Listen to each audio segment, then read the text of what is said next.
everybody, my name is Amanda. I'm a senior majoring in anthropology in the College of Arts and Science, and my project is titled Exploring Microplastic Contamination in Borneo's Ecosystems and Orangutan Populations.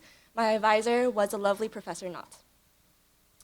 So plastic pollution is something that we should all be familiar with now, especially during this time. We all know that plastic never truly breaks down. It just gets smaller and smaller over time, coming from our human consumption, going into our waterways, into our soil, breaking down smaller to get into plants or consumed by animals, and then eventually making its way back to us, creating this kind of vicious cycle of plastic pollution that kind of just travels through our ecosystem.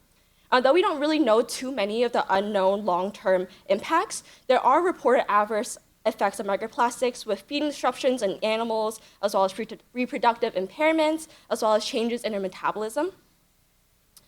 And even though plastic is everywhere, the reason why I want to look specifically in Borneo and in orangutans is because I've been working in conservation lab with Professor Knott for the past 4 years.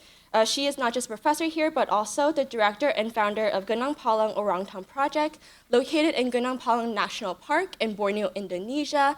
It is one of the longest running primate research projects in the world and a protected national park that works to protect the endangered Bornean orangutan species, as well as preserving the forest biodiversity in and around Gunung Palung while conducting research in the field and at BU.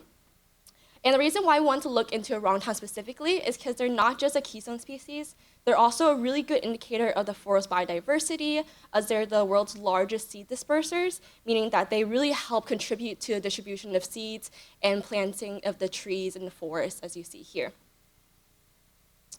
So that leads me to my research question. I want to explore why do wild Bornean orangutans living in this primary rainforest have microplastics in their urine? And then if so, is there a difference in microplastic accumulation in Bornean orangutans from 2008 compared to 2018? And lastly, do captive orangutans have more microplastics in their urine compared to wild orangutans? To investigate these questions, I developed my own methodology to quantify microplastics within Bornean orangutan urine. And the reason why I chose urine specifically is that it's not just the most abundant sample we have in the lab at the moment, but also it demonstrates not just the consumption of the plastic, but also the gradual accumulation within their species bodies. So to begin with my methodology, I first do a digestion process using potassium hydroxide, which is a very strong alkali to break down any of the organic material in order to isolate the microplastics. This gets incubated for 48 hours before we run through a vacuum filter in which the urine is essentially poured through this filter and it gets sucked down into the flask on the bottom. And then I look at the filter to see what is separated from the urine and the particles after digestion. So then the filter is dried for 24 hours before we use a Nile red dye, which is a highly fluorescent dye that binds the hydrophobic material to stain the microplastics that are trapped on top of the filter paper for microscopy.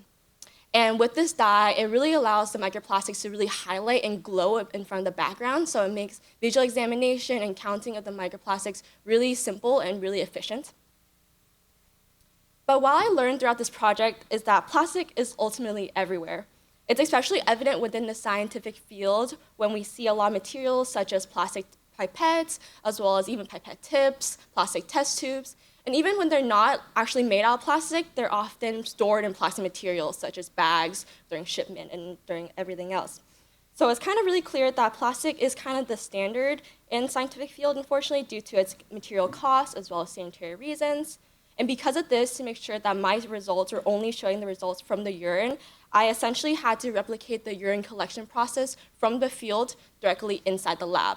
So for instance, with the researchers in the field, they collect the urine in these plastic bags before they use a disposable pipette to really collect the urine. I replicated this in the lab by using filtered orangutan urine on the same plastic bags, using the same disposable pipettes to kind of collect the urine and then see and create a control for this kind of plastic to see how much are actually getting out of these materials. So first, this is my total results, the raw data without using the contaminations. As you see here, the results are fairly high, over 25 or around 30 for the mean. And for preference, some of the other studies before have a range of like 17 or so for when they're looking at other species, like marine ecosystems, for instance. So I had to look into the plastic controls. I tested the pipette tips. the plastic bag and disposal pipettes, as well as the test tubes to see how much plastic we're actually getting from these controls, or these plastic materials. And then from there, here's my final accumulation of the microplastics in orangutan urine. As you see here, there's a higher median for the 2008 orangutans, and then lower for 2018, and then the captives have a larger range, but overall higher mean. For these samples also, I did an overall 30 samples and 10 from each group to compare, and you see that there is still a lot of deviation between each of the samples. But I found so far, even despite this deviation, there is a presence of microplastics within the wild orangutan samples. And this is significant because my study is the first one to actually look into primate urine for microplastics. So in order to do this, I really developed my methodology and really had to test it to make sure that this is actually correct. And then from these initial results also, we found that captives do appear to have slightly more microplastics compared to wild orangutans. And this does make sense because in captives within the zoos, they're often exposed to a lot of different plastic materials, such as when they're eating and feeding, they usually have cut up their food on plastic cutting boards. And for enrichment toys, sometimes they also have a lot of plastic material for those to interact with, therefore exposing them a lot to different sources of plastic. Throughout this project, one of the main obstacles I really had to face, though, was how do we eliminate as much plastic contamination from the environment and from the samples that wasn't directly coming from the orangutan. And when living in a world that's kind of built on the use of plastic and disposable materials, I found that it's really, really difficult to find anything that's actually a true negative without any plastic.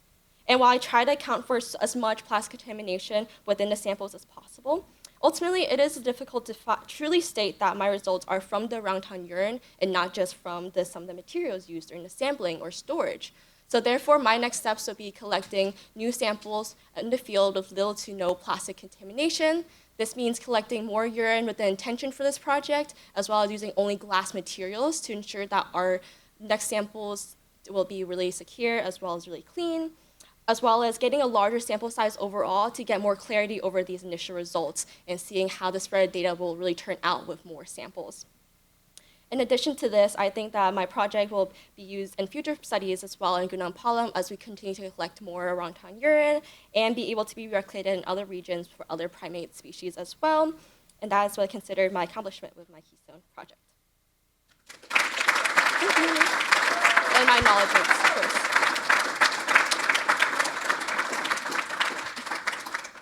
Questions.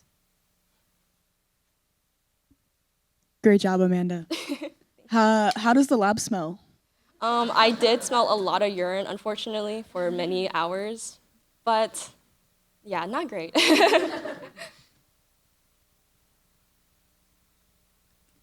I was wondering, because you had so many samples like from 2008, how does the storage look like for that, like of the urine samples from 2018 versus 2008? And, how do you maintain it? Of course, yeah. We actually have a huge sample base from the lab because we've been collecting since the 1995s. It's one of the oldest ones I found. But I chose 2008 because that's when we first had our freezer and electricity within the field. So then from there, it stored pure urine in the freezer in very cold temperatures. Before then, we had different items such as azide or even alcohol ethanol to store and kind of preserve the urine itself. But I chose to use pure urine just to have less contaminants as possible. Great presentation. I think you briefly talked about it too, but I'm curious about how they actually collect urine in wildlife. You said plastic bags, but do they just spread them out on the ground and wait for the urine to come, or? So I think before they did have plastic tarps, large ones, to have the biggest space possible to collect it. But now they've gone pretty good at actually. I was talking to one of my other advisors as well. They hold the plastic bag and they'll get the urine. They're really good apparently, which is kind of crazy. Yeah, crazy accuracy, but that's how they get. Yeah, they collect it and they pipette it. Great job, Amanda. I just had a question. I don't know if you can tell in the urine samples, but is there a higher microplastic retention, in their bodies?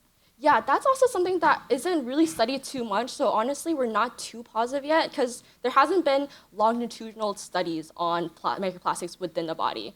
We've seen things before where nowadays microplastic is kind of everywhere in our bodies at least, and in order to get rid of it, to kind of actually get rid of it is donating blood apparently, because that physically takes it out. which is, yeah, depressing, but yeah. Anyone else? Okay, thank you.